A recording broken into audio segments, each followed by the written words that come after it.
Welcome back to High Stakes. Elevate your game by subscribing to our channel so you never miss our daily content. For exclusive access to our premium betting picks, join our Patreon. Find the link in the comments section below. Stay ahead with High Stakes.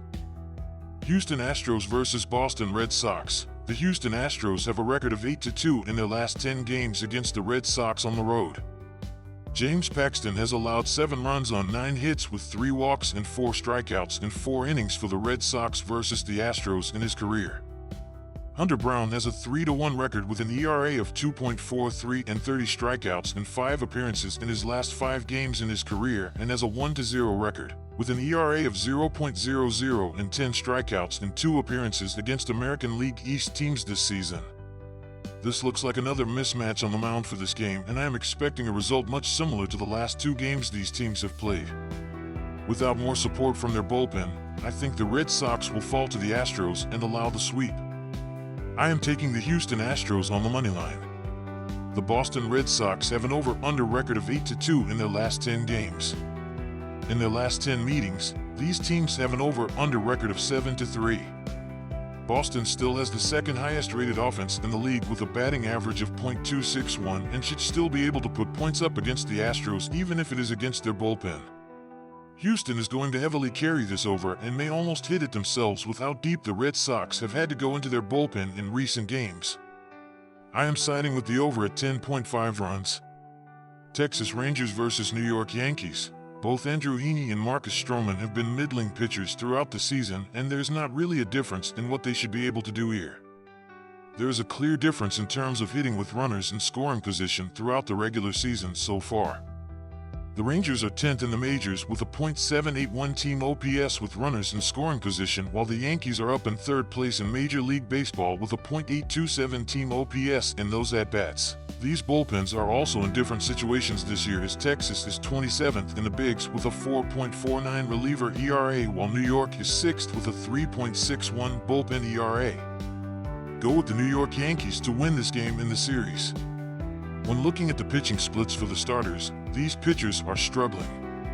Andrew Heaney is 2-6 with a 4.31 ERA and a 1.41 WHIP in 64.2 innings, 13 starts on the road, while Marcus Stroman is 2-5 with a 5.34 ERA and a 1.31 WHIP in 59.0 innings, 11 starts, inside Yankee Stadium this year.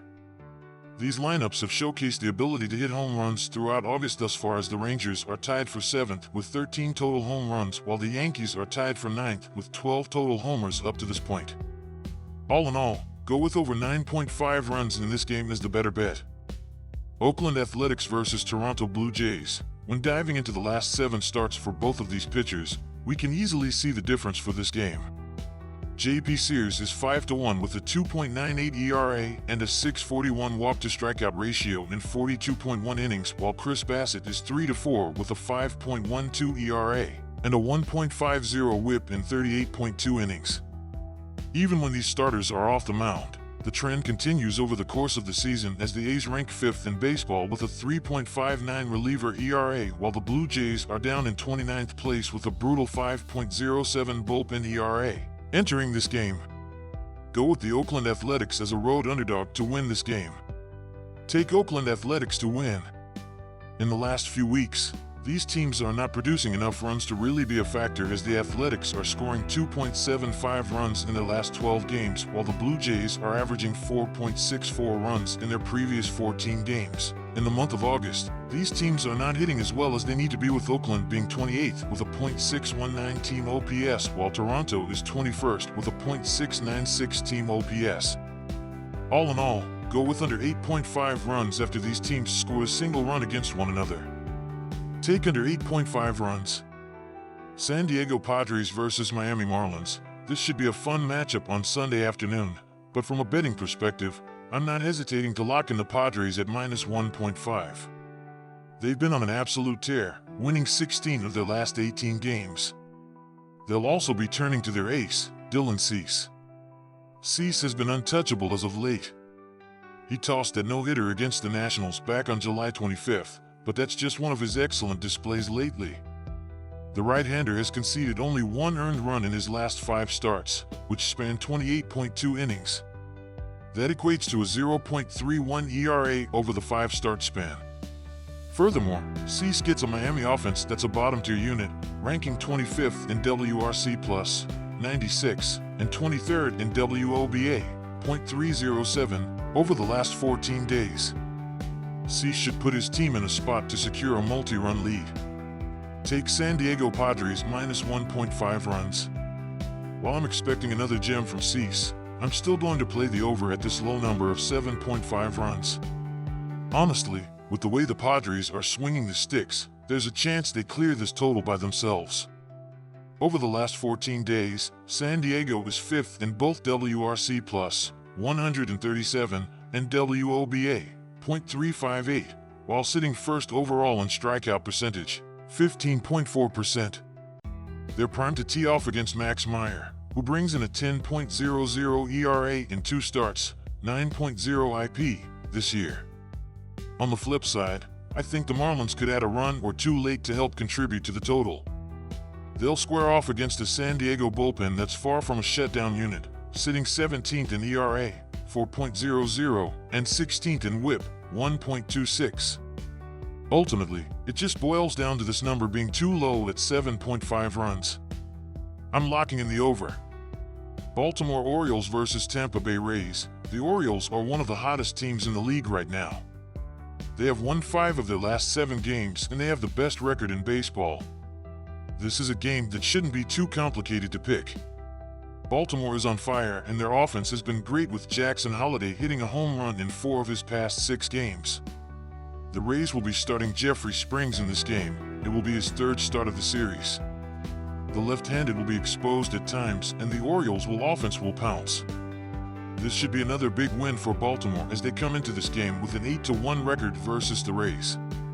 Take Baltimore to cover. The offense for the Orioles has been playing some of their best ball across this series. They have scored the 3rd most runs, and they have hit the most home runs across the year. Baltimore is also hitting an outrageous average of .310 versus Tampa Bay in 9 games. The Rays' offense has been poor, but they are facing the Orioles starter in Albert Suarez, who has an ERA of 4.50 on the road. There will be chances for the Rays in this game. Take the over on Sunday. Cincinnati Reds versus Milwaukee Brewers. The Brewers will trot out Colin Ray in the finale of this 3-game series with the Reds. Last week in a start against the Braves, he pitched 7 scoreless innings while striking out 9 to earn the win.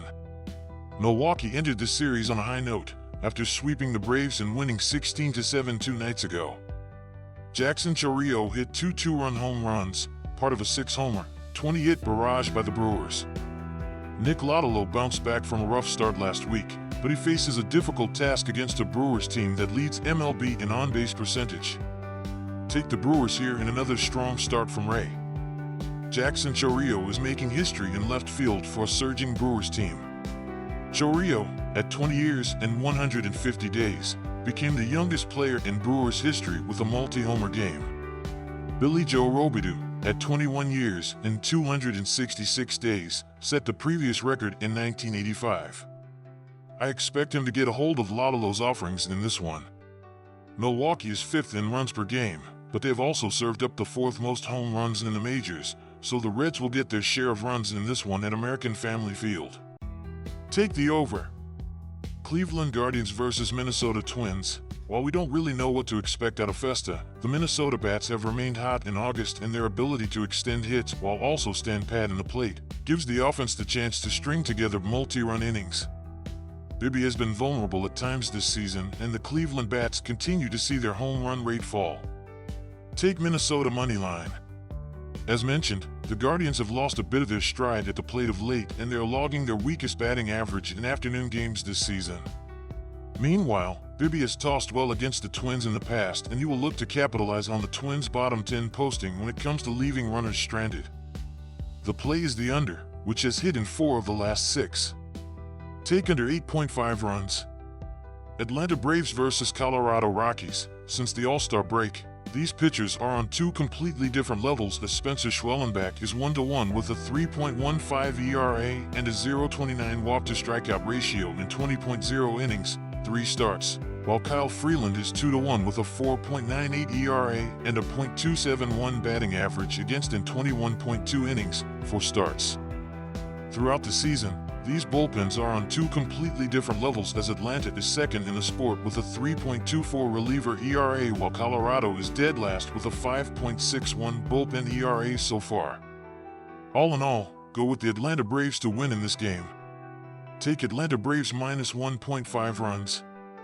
In the 21 games since the All-Star break, these teams have been scoring well, as the Braves are averaging 4.19 runs per game while the Rockies are scoring 4.67 runs per game in that span.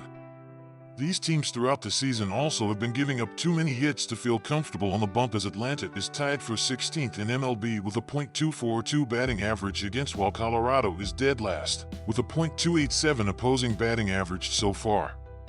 Go with over 10.5 runs in this game as the best bet here.